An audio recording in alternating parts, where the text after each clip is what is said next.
Verhalen worden verteld aan de hand van een paar vragen. Namelijk wie, wat, waar, wanneer en waarom doet Max niet mee? Het is een mysterie. Na 10 badges weet ik het nog steeds niet uit mijn hoofd, hè? Maar wij beantwoorden vandaag de belangrijkste vraag van ze allemaal. En dat is... Whisky? Ja, lekker. Ja, zeker. Nou, Hier in de buitenlucht? we zijn weer lekker buiten. We zijn nog steeds niet aangekomen op onze plaats van bestemming. Nee. Daar moeten jullie nog even een afleveringetje op wachten. Dit is namelijk de tweede aflevering opgenomen bij Whisky Festival Noord-Nederland. In Groningen. En met wie heb je voor deze aflevering gepraat? Ik heb gesproken met Ben Chambers. En Ben Chambers werkt momenteel voor Murray McDavid. Maar heeft ook een hele rijke geschiedenis bij andere bedrijven. En is onder andere opgeleid door Diageo. Dus zeker iemand die een goede opleiding heeft genoten. Murray McDavid, is dat waar we onze whisky friend niet van kennen? Jazeker. We hebben deze en de vorige aflevering hebben we met High Spirits, met onze whisky friend Frans Brouwer, hebben we natuurlijk in Whisky Festival Noord-Nederland hebben we het opgenomen. Yes. En het was gewoon een heel groot feestje om dat te mogen doen. Dankjewel, Frans. Dit is dus de tweede aflevering. Volgende week de derde en laatste aflevering. Maar deze keer met een Nederlandse intro. De laatste? Zijn je nou de laatste? De laatste bij Whisky Festival Noord-Nederland. Oh, ik dacht even dat je de laatste van de podcast bedoelde. Nee, we gaan nog lang niet stoppen. Gelukkig maar. We gaan nog lang niet stoppen. Dus er komt nog veel. Geniet ervan. Ga eens lekker zitten. En dan gaan wij lekker doorwandelen. Ja, lijkt me een heel strak plan. Veel plezier. Ciao! Welcome to the second episode here live from the Whisky Festival Noord-Nederland. And we got a very interesting series in front of me. And we got a more interesting guest here. Ben, thank you for being here. No problem, thank you. For people at home, like they see Murray McDavid, they can quite guess what it is. But what company do you work for? So the company that I'm with is Murray McDavid. Murray McDavid is owned by ACO Spirits. ACO is kind of one of the big broking companies within whiskey, so we supply casks to whiskey companies all over. But as that business developed back in 2015-ish, they bought the Murray McDavid brand from Remy after they had bought the Bruichladdich distillery from Marc Renier, etc.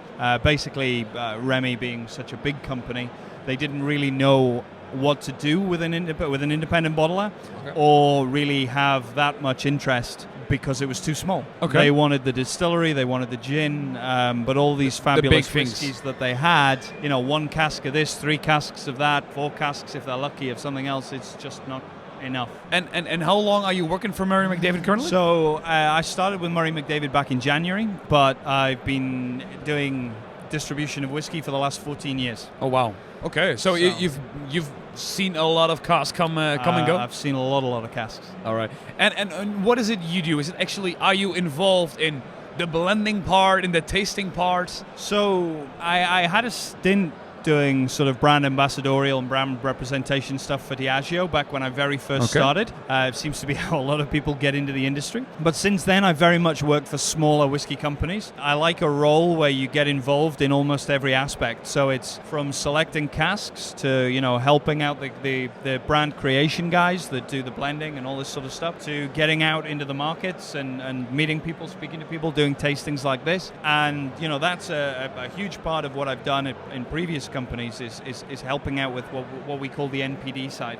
So it's developing products, specific to markets that work according to flavor palettes, and it's something that I love to kind of really get involved in and dive into. What is it that interests you that much about these flavor palettes? How different everywhere in the world is. Okay. So what works in the UK may not work here in the Netherlands, which may not work in Germany. I mean, that literally cross-border. Okay. I mean, Germany's a big market, maybe a bad example, but China has a different flavor palette to the Netherlands, for example. The Netherlands, which has a different flavor profile to Norway and Denmark. It's crazy, and the US again, something totally can be something totally different. So it's really interesting how you look at that, and it was with a previous company, the US, one of the big focuses that, because it was growing and the interest in that whiskey type was growing, was we were doing a lot of stuff with port casks. Okay. Yeah. Ruby port in particular, the sort of red kind of sweet type. Whereas, for example, the Scandinavian markets really want rich sherry and peat. Yeah. And that is exactly what they're looking for and Okay. pestering me about constantly.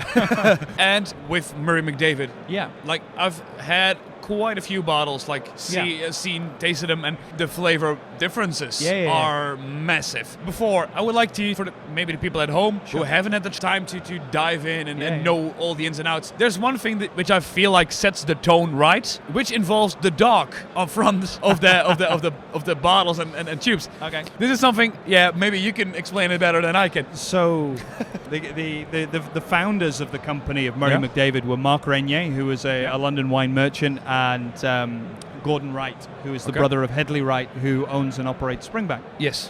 That would go on, as time went on, to include the likes of Jim McEwen and various other members bigger names, in that group. All the guys that ran and operated Bruichladdich, it was the same team. Okay. And the dog kind of came about because the language of Islay is Gaelic, one of the three main languages in Scotland. And they heard this phrase. I've heard various versions of the story, but somebody tried one of their whiskies, a local, and went Clachan. And Clachan translates in English as the dog's stones. We can quite figure out what that means. You can figure out the other adaptation of that in English, and that's exactly what it means. It's a way of saying the best. It's a way of saying, "Wow, this is amazing." It's the dog's stones. Yeah. And then they wanted to use that as the line for their whiskeys. Like, this is as good as it gets, kind of thing. And okay, right. So we've got a tagline. We need something to go with it. Yeah. So straight away it was like, well, it's the dogs, so it's got to be a dog, and what better to use than a Scotty dog? Yeah, which definitely is synonymous with Scotland. So that became the signal, the logo, the signature kind of the Murray McDavid brand. And this trying a whiskey and saying like, damn, this is something that you strive for? Yeah, very much so. But it's something that, it's part of the beauty of being an independent bottler, is that, a lot of what we do isn't stepping away from, no offense to the guys behind me, but stepping away from the big distilleries and the typical style. We can experiment. We can, take a Linkwood and see what it can do. Yeah. We, different ages, different ABVs, different cask types, whether it's full maturation or whether it's part maturation, which they won't do. They have a recipe that they stick to, and that's what it's going to be again and again and again. Okay. Whereas with this, it's fun, it's interesting, it's different, and striving for quality. And if it's not right, you can make it right by changing the cask, aging it for longer, using it in some of the blends or some of the vattings or a number of things that we do. Yeah. Is it that with Murray McDavid, from an outside perspective, I feel like it's more a grown man playground where you can basically do everything that you want with it? Absolutely. And if it might be silly, but I see like all these brightly colored labels with all their own story behind it and all philosophy behind it, but all so differently. Yep. But still with this more funny. 100%. It is, I am a self-professed whiskey geek. I love everything from, the art of distillation, the maltings, the cask choices, the warehousing. I'm really big into all of that. So as you said, it really is a grown man's playground. If you love your whiskey, it's great to be part of, because you can come in and you can look at all the differences, how those differences come about, and you strive for perfection. So Dean and the team, the Whiskey Creations guys that I work with, it's all about bouncing off each other and finding what works, and you're going to make mistakes along the way. Yep, sure. But then it's the part of the fun is fixing that mistake, and actually you can, and that is very possible. Okay. And just again, all sorts of different ways. But what I wonder is, like, I feel like as soon as you guys get your hands on a spirit, it's distilled, it's probably already in a cask somehow, quite often, or not? Yeah, I mean, most liquid that we buy, just like most whiskey that's distilled, it goes straight into ASB or American Standard barrels, bourbon barrels. But that is, it's like an artist's blank canvas. Yeah. It's there ready to be developed. It's there ready to take and do with what you want. But don't you want to get involved in the whole process? Yes. Because I heard like... Yes, okay. Yes. But can you? Yes. And how does it? I have to be very careful what I say here. Oh no! Don't be careful, please. No, but how can it? Like, you guys don't distill. So- Technically, no. Oh, sorry. Legally, no. No. Okay, We don't. Okay. What we do is we buy liquid from pretty much every company going. Okay. But that is predominantly our parent company, ACO, and then Murray Yeah. McDavid gets to pick the casks that they kind of want to go into Okay. our brand. Okay. However, ACO is very much a growing company with aspirations to have its own brands and to have its Okay. own products, not just independent bottlings, but maybe the odd distillery along the line. Yeah. And so there may be something in the pipeline where we will end up being involved in every part of processes. Okay. But that's about as much as I can say at this No, point in time. I won't tempt you in saying more, but I feel like we're talking about maturation. I want to dive in a lot deeper with you in a bit. Sure. But what gives the biggest twist on a spirit? Is it the actually up till the distilling, or what you do afterwards with it? Oh, dear me. I'm not going to make it easy on you. I'm not No, going to. you're not making it easy on me at all. So much has an influence on the spirit. Okay. You know, from the water to are they simple things like are they using peat during the malting of the barley, or are they used to be coal malting or gas malting, Yeah. or whichever process is being used, right the way through to the shape of the stills, right the way through to what type of condensers they're using, because they can add weight and it can add depth and complexity to a spirit. Okay. Prior to joining Murray McDavid, I was at Glenallachie, and they use horizontal condensers. Yes. And Yeah. the vapor is moving along that, and the idea behind it is it gets maximum copper contact, so you're getting as much of the impurities, etc., out of the spirit as possible, so that when it does condense back into a liquid, you're getting as much flavor and impact from the liquid, and it also means you get a slightly weightier style. So that has a massive impact. But then obviously the cask choices, etc., have huge influence on everything from color to finish to sweetness to And do you style. feel like it's balanced? Like every part of the process weighs as heavy as the next, or is it that you say like, yeah, it makes an impact, but my wood management? I mean, wood management is key. Particularly if you're buying it from new make, which Yeah. a lot of the spirit that we do is, and you are maturing it to full term, then it's 12 years versus a few days. So that is going to make a massive impact. So yeah, the wood management and getting that wood management right, using the best, it's become a huge part of Murray McDavid. I mean, one of our taglines is the art of maturation. Yeah. It's the process of maturing that spirit to get it to the highest quality possible. We don't own the distilleries, so we can't turn around to Kalila or to whoever and say, right, we want you to make it like this, because Diageo would say no. Quite frankly, they're going to say, this is Kalila, you buy it from us, do with it what you will. But it's still Kalila at heart. Yeah. But it's still Kalila at heart. So for us, the art of maturation becomes key to how we then develop that spirit and take it forwards. Okay. And a huge part of that is the cask and the cask choices. Okay.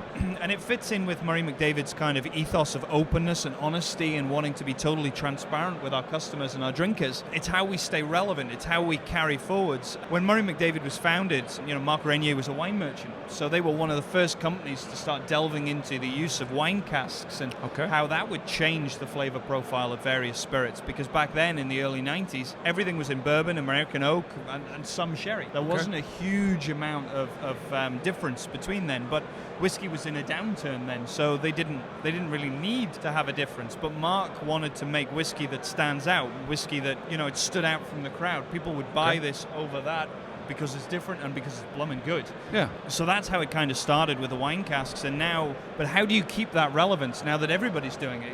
Everyone everyone has stands here. definitely. Everybody's got a wine cask of some kind. So we have to keep changing and keep developing and keep trying to keep at the cutting edge and make ourselves stand out. So now we go down the route of total honesty with our maturation. So if you read all of our labels, if it's been in bourbon and then it's been finished in something else, we'll tell you. If it's X number of bottles, if it's single cask, we'll tell you. If it's caramel coloring, non-chill filtration, we'll tell you. That one may be a bad example because we don't have the because we don't have the rights to the name of the cask with that. Okay. However, if I look at we were talking about the mystery malts, our Malt's Finest that we make exclusively for the Netherlands. Yeah.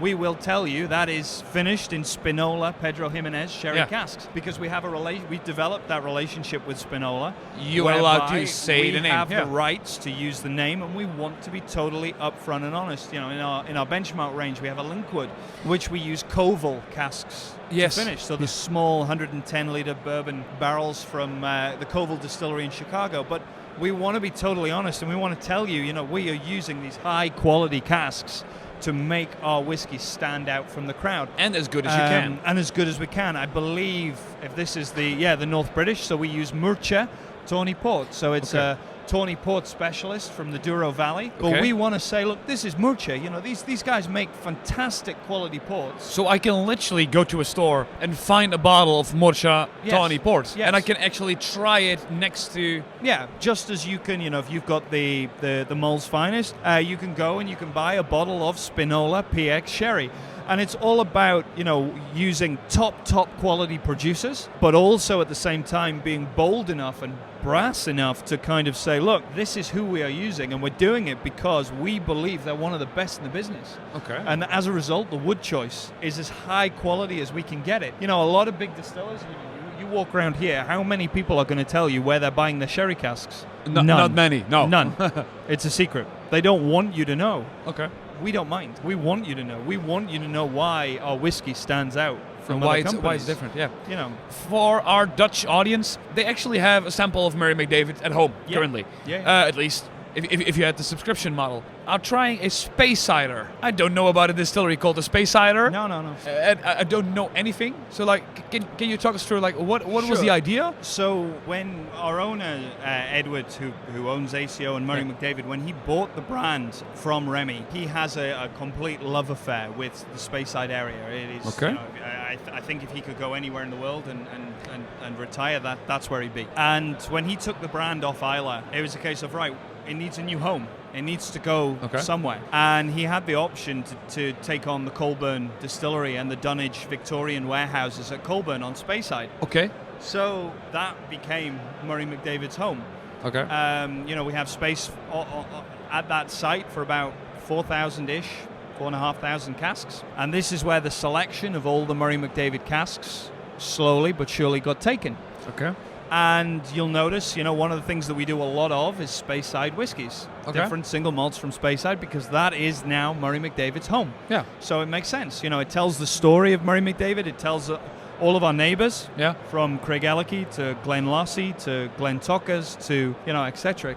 Linkwood is something that we use, and that takes us on to the Speysiders, because that's the original blend for the Speysiders. So in the original blend, we're talking about 4 single malts. Okay. The 2021 edition is 4. The 2022 will be 5 because we are adding Glentockers. Glentockers is a famous blender's malt. The reason we're adding is because it gives a little bit more depth, a little bit more richness for Speyside. Without the addition of peat, just a slightly bigger mouthfeel. Okay. But it will still use the same traditional balance of casks. So it will be bourbon barrels, and then they will be finished in sherry, just to give a little bit more richness, a little bit more sweetness, a little bit more fruit. And in full disclosure, like, can you tell us about the sherry for this? Spinola Pedro Okay. Jimenez sherry casks. Okay. And that's exactly, and that will say all of this on the label. You know, back to what we were saying about being upfront and honest. And that's where the Speysiders came from. It was a case of wanting to show off the character of the area, wanting to show off the flavors, the profiles, wanting to show off the quality of our neighbors,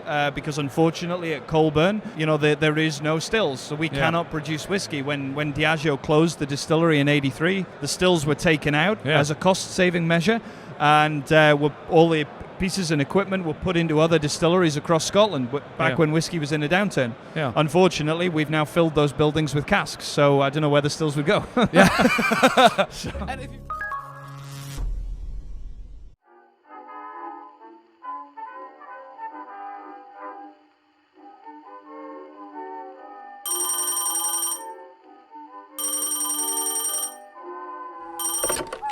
Goedenavond, sir. Mijn naam is David Brown. Ik ben schrijver bij The Times en wil u een vraag stellen.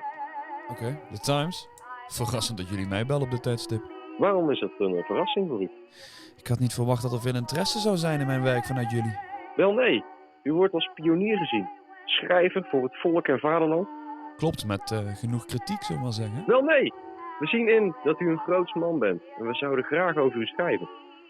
Ik bedank u voor de eer, meneer Brown, maar ik kom hier een later tijdstip op terug.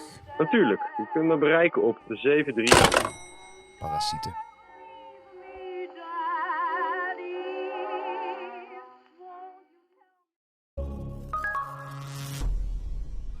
And to be honest, if you need to choose between having a lot of casks or stills, what would you choose? Both.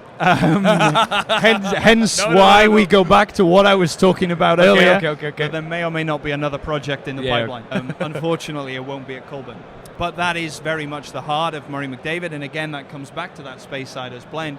It's trying to show off the quality of the area, trying to show off the typical style of the area, and really make a high-quality Speyside whiskey. Yeah. Sadly enough, it's coming out so very soon Yeah. that it will be in the subscription. Yeah. But we can't try it currently. But we all have these colors. These colors link to a series. Yes. Just like the Speysiders. In which series is So it? the Speysiders is in our copper color tin, so slightly off orange. Okay, yeah. Unfortunately, I don't have it in front of us, but that is our vatting series. Okay. So these are vattings, so it's single malts, only single malts, married together or vatted together. We, as a company, we like to use the old terminology instead of the new, so now it's a blended malt. Yeah. But the vatting or vatted malt, I think, better describes it because some consumers get confused between blend and blended malt. Okay, yeah. Not everybody. I don't want to insult anybody's intelligence, but it's something I get asked very regularly at shows and tastings. So anyway, we have our vatting series, which is the copper color.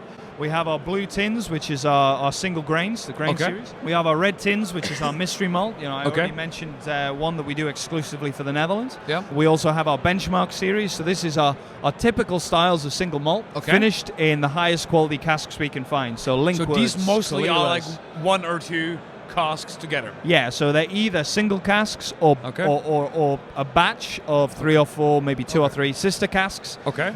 Depends how many bottles we need, or you know, if we have an importer or a market that wants a specific cask, it goes into benchmark, and it's meant to show off again the quality of the cask, but also the typical style of the distillery. And then we have our Mission Golds, which are the older, rarer, slightly more unique. Yeah, these are the casks like the bottles we take at home, like after the show. Yeah. But where we really try and show off. And this, the Mission Golds, this can be single grains, this can be single malts. Just when it's we have superb. some really special stuff in our warehouses, which we may go into blends and blended malts. Okay. They would, because they're so old and so special, probably go into Mission Gold in the future. We haven't necessarily released those yet, but at the minute, single malts, single grains in the Mission Gold, just because it's a bit more special. And what is a bit more special? Just like what defines special? Because like if you say to me like we are trying to get the highest quality as possible and we want to get the most refined flavors, when is it special enough? When is it special enough? So part of it is done on number of bottles, part of it is done on price. I believe this is so sort of a single cask Bunnahabhain, 21-year-old from 1997, bottled at cask strength, 54.7, only 290 bottles. And it's on a wine cask? This is a Pomerol wine cask, so something that you're really not going to find very much of. 290 bottles, really limited. Yeah. Really limited. And, the minute we have an Alta Bain, for example, over there, which is open to taste, finished in Pedro Jimenez sherry. Again, single cask, bottled at cask strength. 270 bottles kind of thing. So, but older, rarer, more unique whiskies. Those are the gold. Okay. Yeah. Single grain. Yeah. Really quickly, I want to dive into this because when you ask like the whiskey snob, if we would portray them, they would say, I only drink single malt Scotch whiskey. I would say why. And is this something which you use to convey them? Or is this something where you say like, okay, if you are this snobistic, take the Mission Gold, and this one is for everyone who actually want to dive into whiskey? Not at all. And we do single grains in the Mission Gold as well. Okay. And actually, a funny story, my father-in-law is one of these whiskey snobs who turns around to me and says, if it's not single malt, I don't want it. Okay. So now we get to a point whereby he knows I bring all sorts of things home. If I'm doing tastings, you get a little bit left in the bottle. So I always give it to him to try, and he always tries to catch me out just like I try and catch him out. And funnily enough, we have a 1987 Invergordon at the moment, which is finished in 2 casks married together, poured in PX. It's so beautiful. It's so good. It's so good. And I did a tasting a few weeks back, and I had this much left, and he came around for dinner, and I was like, I've got some amazing whiskies you need to try. So I gave him a couple of single malts. Just got him comfortable. And Catch him out of guard. Yeah. And then I went, oh, by the way, you need to try this. And he looked at it, oh, yeah, sherry cask, really dark. And I was like, well, it's poured as well, but okay, yeah. And he's like, oh, yeah. Starts nosing it, tastes it. Oh my God, that's amazing. And I was smiling. And he felt like he lost. Yeah. And we went, how old? He says, it's obviously old. I was like, yeah, 1987. And he was like, oh, okay, right, yeah. Oh, it's so good. It's so good. And I was like, all right, okay. And he said, but it's going to be so expensive. And I was like, what do you mean? And he was like, well, it's 30 odd years old. If it's single malt, it's hundreds and hundreds and hundreds of pounds. Hundreds. And I was like, yeah. Not this one. And he was like, all right, really? If it's a couple of £100 or whatever, then yeah, I might buy a bottle. Okay. And I was like, it is. And he looks at me, and then I was like, but I've got one thing to tell you. And he was like, oh, what's that? I was like, oh, yeah, it's grain. And he just looked at me and was like, I hate you. And I was like, yeah, but this is the point. This is part of what Murray McDavid do. We talk about this pursuit of quality. Yeah. We're taking the best liquid we can find. We're putting it in the best casks we can find. Because of the old dunnage warehouses at Colburn, it's not like a racked warehouse where you walk in and there's 10,000 casks going all the way up to the ceiling, way up high. It's one cask. It's 2 casks high, 3 casks high maximum. But you can reach all of them because they're just on top of each other. Okay. So we drill special holes into the very top of the end of each cask, so we don't need to take the bung out. So particularly for our older whiskies or whiskies we want to watch, we can keep looking into them very carefully without affecting it or without letting too much oxygen, etc. in. And it means we can preserve the quality. And even with grains, this is something we want to show off. We want to show off the quality of our casks and the quality of our liquid. Even the North British in the Murcha Tawny Port, you get this wonderful nuttiness. You get this wonderful sort of savoury character followed by the sweetness of the Tawny. And I think it's delightful. And the price, it's because for me, those whiskey snobs, I often say, no, it's okay. You stick to your single malt because it means that the single grains stay affordable. Yeah, definitely. Because there's not quite as much demand. I shouldn't say this because people will now go out and try single grains, but at the minute with single grain, you can get some brilliant bargains. Yeah. Particularly at the sort of 10 plus year mark and then the older stuff. It's way more affordable. Yeah. But just talk me through it. How is the whole process? Like, let's say we together decide we're gonna make a Murray McDavid. Yeah. What is the first part? Yeah, so the first step is going into the warehouse, is constantly sampling, checking. We have a whiskey creations team. It's not one guy. There's a few. Dean heads it up for us, and Dean Jode, and he and his team are going in, constantly looking at, sampling, checking each particular cask. So the first step is we keep lists of these are the things we believe are ready to be bottled. These are the things that have been tasted, checked, and they're good. So if it's not on that list, it's not getting bottled. We will not bottle anything that we do not believe is ready and good. Okay. So that's the first step. Then, if we're doing a big release, if it's one of our annual releases, it's a case of, okay, what have we got multiple casks of? Because doing a single cask as part of a global release is difficult. Yeah. It's not enough bottles. It's like maybe 200 odd bottles and So then that gets put into another list and starts to shape what we can choose from, what is ready. We have lots of lists because, some of them is a case of what's almost ready, so it might be for a future bottling. Yeah.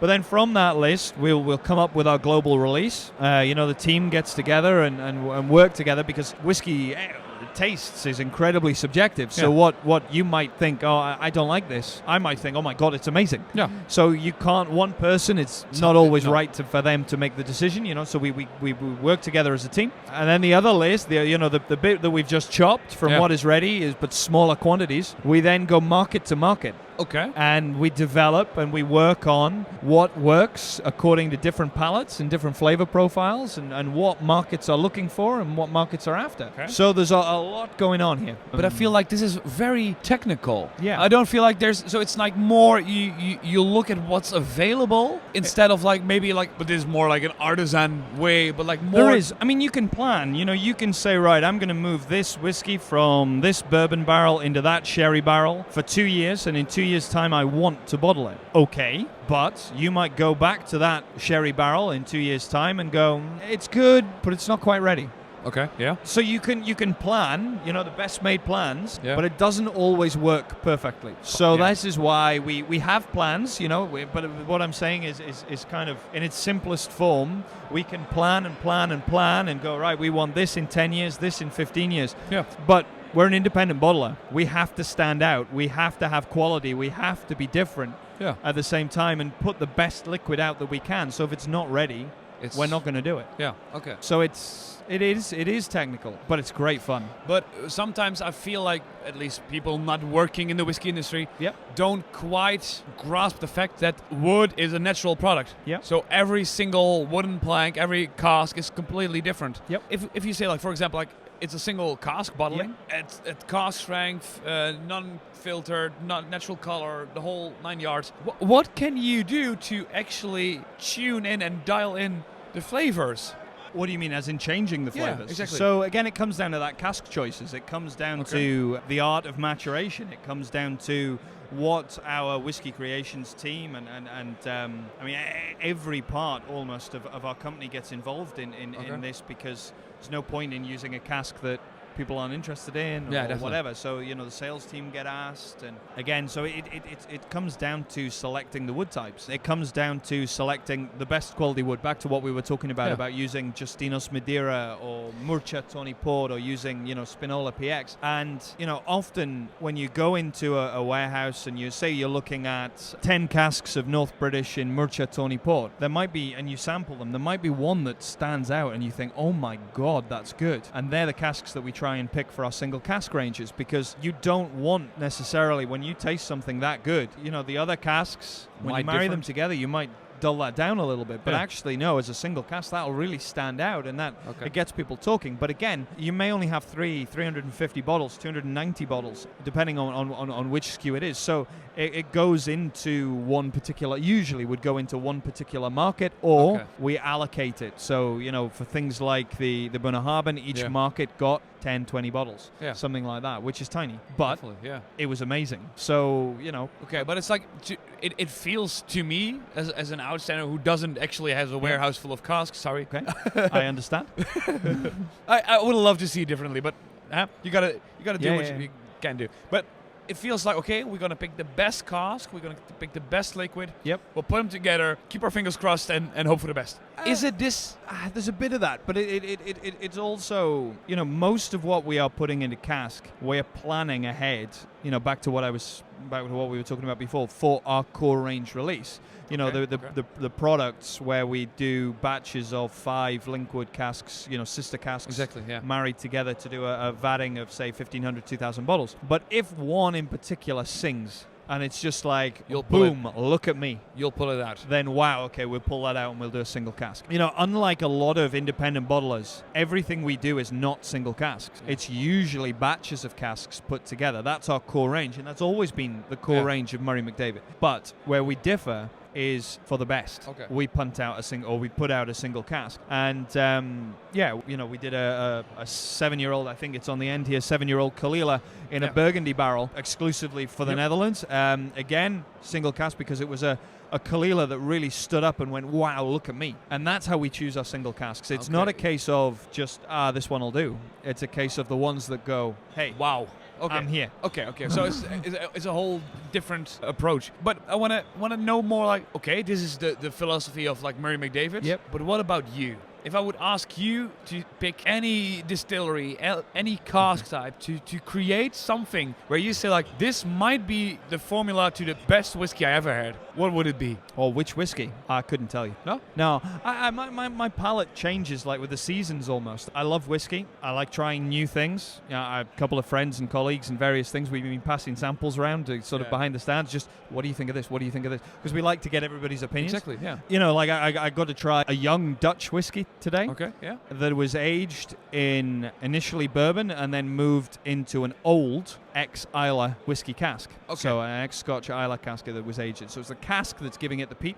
Yeah. And it was amazing. Okay. And I was like, oh my God. And, you know, it's more it's like, wow. You like these explorations, more like this. I love to explore. It's the discovering. Yeah, but I understand I'm really lucky. You know, I'm in the industry, so I get to try new and different things all the time. If I had to pick something, some peat, but not too much. Okay, yeah. I love the richness of sherry, but without it being over-sherried. So quite often, personally, I actually prefer something that's maybe had a couple of years in sherry as opposed to a full 5, sherry maturation. 6 or full sherry maturation. I like the sort of initial sweetness and the long finish it can give without it being too much. Okay. You know, I like a good punch of peat, but not. I love a long finish. I want something in my glass that I can sip and just sit there and go, wow, and enjoy.